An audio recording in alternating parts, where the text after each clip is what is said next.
So now let's look at the top 12 principles for hybrid, virtual, and remote selling.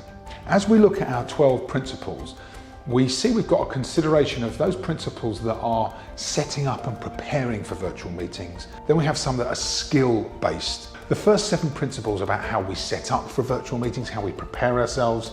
The next 4 are around the skills we need to develop to handle those virtual meetings. And then the final principle is, again, setup and preparation action that we can take. Let's go into the first principle. The first principle is completely core to this program. It's about remembering and following our proven sales process. And you will know by now, if you're this far into the modules, we have 2 key frameworks that we're using. The Prepare To framework for planning effective key account management. And then we have our Inspire sales process, including rapport and relationships. So know and follow that process. That's principle number 1. So much more important in the virtual meeting than it is in the in-person meeting. Important in both, but actually really critical online. Remember that because we're in the virtual environment, the sales process doesn't change. In fact, it's more important than ever. Principle number 2 is about how we set up our professional environment. So very often when people come on camera in online meetings, they haven't set themselves up effectively. And you'll see that people will be on phones, they'll be on laptops, on tablets, and the angle at which the camera captures their view can be really distracting. So there's a couple of example images here where you can see on one hand, the camera angle is completely off. It's from below the viewer, below me in this instance. You can also see that I'm not dressed for work. So I've got a t-shirt and a jumper on. And this, what the comments here are saying is this what the customer's thinking in this instance? Are they thinking, is he dressed for work? Are they thinking, where's he looking? Because he's not looking at the screen. And actually they can see right up my nose. On the other hand, the camera angle might be either from the top or from the side. And then they're wondering about the background. What's in the box? Is my hair thinning? And you're distracting the customer with either the background or the angle that the camera's set at. So we want to think about different perspectives as we set up for our meeting. We want to think about the angle of the camera. We want to think about the lighting so that we've got balanced lighting. We're not casting a shadow in one direction or another. We want to think about the background so it's not distracting. It can either be plain or it can be something that's complementary, but we don't want to distract with our background. We want to think about where our attention is. Are we looking towards the other person or away from them? We want to think about our posture.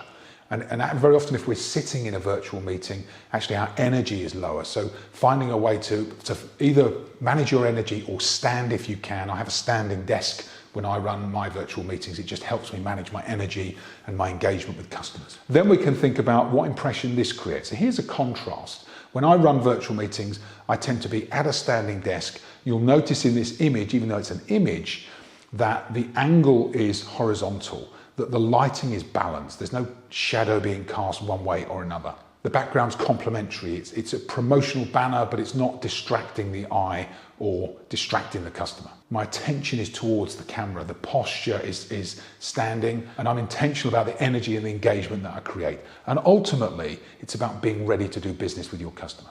Principle number 3 is about being early, being practiced and prepared for the meeting. So here's 5 practical ideas of things that you can do straight away. The first is make sure that you've spent some time learning the platform. If you're on Zoom or if you're in Teams or if you're on WebEx or any other platform, just make sure you know how the platform works. The second is to host a practice meeting. If you've got colleagues or a friendly customer or even friends, host a practice meeting. If you haven't had much time to run online meetings, just spend some time with other people running professional meetings. It just helps you feel more confident. Next is when you do that, ask for some honest feedback. Ask how engaging it was. Ask what else you could do to improve it. And then of course, be open to areas for improvement. If people give you feedback, be open to adjust and change accordingly. And then finally, when you are engaging, if you're not used to running virtual meetings, pick a friendly customer first. Pick someone that will be a little more forgiving if things don't go quite according to plan. Principle number 4 is about managing the environment and distractions in advance. With many of us working from home, we'll find that distractions are coming up more and more often. And here's 6 practical ideas to manage the environment. The first is to manage your email. Either shut down the email or silence any notifications so that you don't get pop-ups and notifications distracting you and your customer. If you've got a phone or a tablet or a new Apple Watch, All of those can be distractions if they start alerting you to notifications. So just put those on silent before any important meetings. Tell people who are in your working environment or in your house, just tell them that you're going to be in an important meeting and just ask not to be interrupted. Put a do not disturb post-it note on your door. When I run important client sessions from home, I actually sellotape a post-it note to my front door just asking people to leave parcels with neighbours and not to ring the doorbell. Give yourself some priming time in advance of that meeting. Don't just race from one customer interaction or one task that you're doing into that meeting.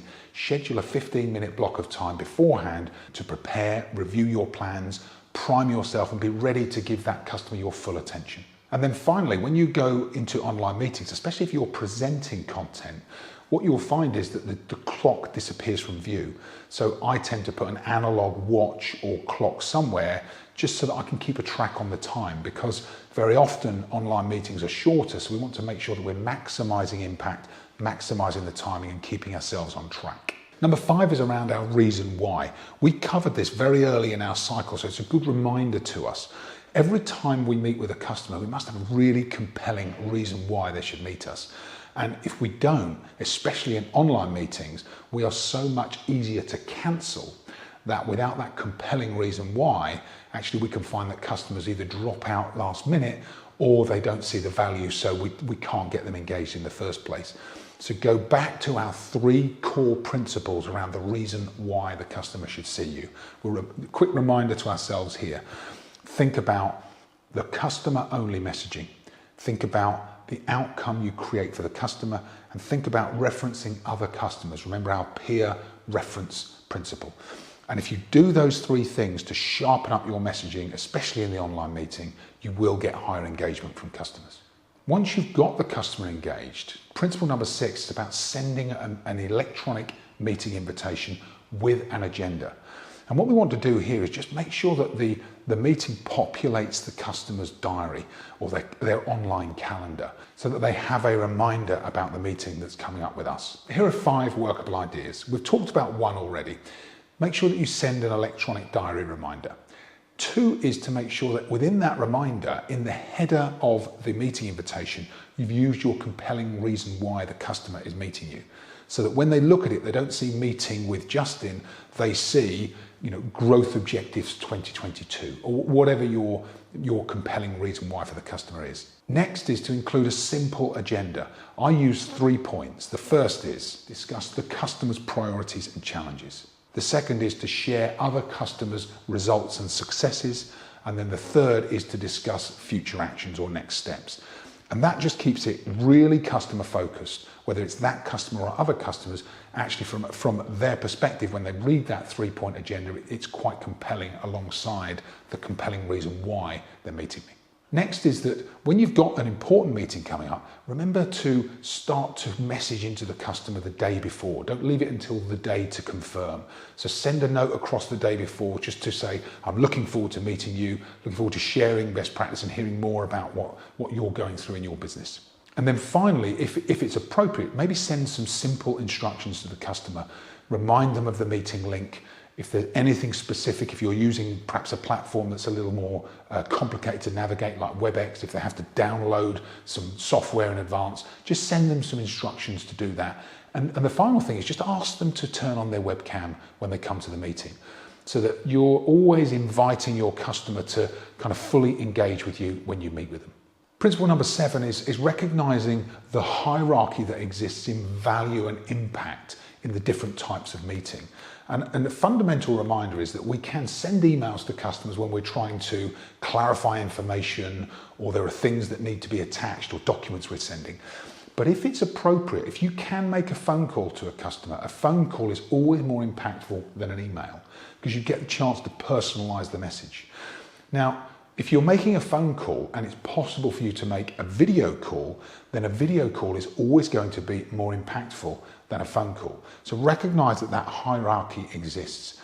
And then finally, of course, if you're going to make a video call and you've got the option to see them in person, then we should always look to the in-person meeting as the kind of alpha in terms of the impact for a customer. And the reason we talk about video call is because we've talked about the communication mix in our program, We know that by being able to see somebody and for somebody to be able to see us, we increase our ability to influence by 55% because of the body language component that we can then understand and project as part of that video meeting. Principle number 8 is about how we conduct ourselves in the meeting and where our attention is. And really important principle around eye contact with the camera. You will see so many people in video meetings where they're looking at the screen and the screen is not aligned with where the camera is. So what we want to do is really think about eye contact with customers, and it's really important. The reason eye contact is so important is because actually focusing our eyes on a single point helps us to concentrate. It helps us feel more confident and authoritative, both for us and for the customer. And actually you become more authentic and believable. And you actually believe in yourself more when you've got this ability to maintain eye contact throughout a conversation with a customer. The challenge is that we do have to retrain ourselves because we want to look at the customer's image, and that's not possible at the same time as maintaining eye contact with them. So there is a dynamic here we have to understand. And what clients learn is to retrain our eye from what used to be the image they may be looking at on the screen, which is somewhere over here or down here, and retraining our gaze to the lens of the camera. And that simple switch from off to the left or the right or below, back to the camera, engages eye contact. It means that we're making eye contact with the customer. So by looking at the lens, we're looking at the customer. And one of the things that you can do on a Zoom or Teams or a WebEx meeting is to move the customer's image from wherever it is on a screen to underneath into a smaller box below where your camera lens is. And if you do that, you will find that you can maintain eye contact, move to scan their image to check engagement, and go back to the lens. And that helps you to maximize and maintain the eye contact that you have with the customer. That can be absolutely transformational for your customer meetings and your engagement in them online.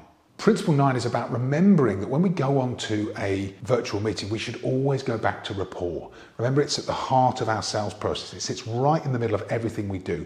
So we must remember rapport every single time. Don't jump straight into a virtual meeting and straight onto business. Let's get the rapport in place, reconnect with the person before we start the process. Remember how important that is as part of our sales process. It's a fundamental principle. Consider that rapport is the lubricant that keeps the sales system operating smoothly and easily. Principle number 10 is about listening and remembering how important speaking into the microphone is. We've already talked in our program about the challenges with listening, so we won't go back over those again. We know that listening is hard enough. So remember to use your focused listening towards the other person, and think about your repeating and paraphrasing. But when you're repeating and paraphrasing in an online meeting, you'll notice there's a slight lag which causes an overlap.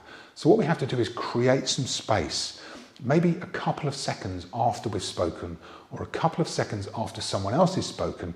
And if we start to just introduce that space, those short pauses, you'll find that you no longer overlap the other person. And if you remember to plan your summary at the end of the conversation so that you can then reinforce to your customer that you've heard what they've said, you've understood their needs, and you are summarizing so that you both agree where you've got to. Finally, whatever device you're using, make sure you know where the microphone is so that you're speaking into the mic so the customer hears you clearly at all times. There's nothing worse than having a muffled call or having to ask someone to repeat themselves on a call. Actually, if we just set ourselves up in advance, this can be really valuable for the customer. Then tip number 11 takes us right back to the principle around maintaining momentum throughout our sales process. And what we want to do is make sure that in advance of our meeting, we are thinking about maintaining control of the sales process. Remember our principle around the 2 seats of a car. So here are 5 things that you can do that are a reminder to you about maintaining momentum. The first is to summarize key points at the end of your discussion.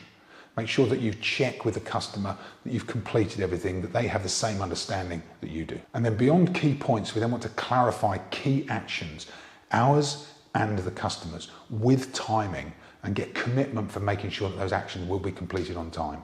Then we want to ask for feedback on the meeting. How have they found it? What's the experience been like online? We want to check for other stakeholders. Who else is involved in the decision making? Who else should we be talking to make sure that they're either informed or supportive?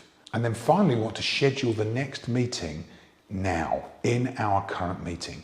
Because if we don't schedule that now, we know that we will likely be chasing the customer for future dates. So let's get that commitment here and now while they're in hot cognition. Principle number 12 is an acceleration principle. It's about how we can mix the virtual world with the real world. That involves sending the customer something physical in advance of the meeting. Here are some practical principles on how to manage that. The first is to decide on the physical product or the sample or the asset that you're going to send. Ask the customer for the best address or department to send it to. Send it to arrive the day before your meeting. You don't want to risk it not being there and lessen the impact. Send some preparation instructions or even record a short video, which is a bit of a favorite of mine. And then remember to demonstrate the product or the sample or whatever it is that you've sent the customer at the right stage of selling. Don't do it at the start. Don't be drawn into pitching right at the start. Remember, open it up, open the conversation, rapport, insight, needs, then we demonstrate the solution stage of our sales process. And then finally, ask the right follow-up questions. How would this help you? What impact would it make? Which customers would you try it on? So we're really thinking about follow-up and commitment from the customer. So that concludes our top 12 principles for virtual, hybrid, and remote selling. I'd invite you now to spend some time just going back through the 12 principles. Think about where you might need to make improvements or changes to the way that you're managing your virtual meetings. Share this with your accountability partner or a mentor, or if you'd like to, your manager, and just start to think about how you adopt best practice as part of your virtual, hybrid, and remote selling approach. And when you combine this with the rest of the program content, you'll find it has an incredible impact on your ability to engage your customers. So finally, bring your thoughts and considerations to our next Sales Mastermind workshop, and I will see you on our final module, Module 16.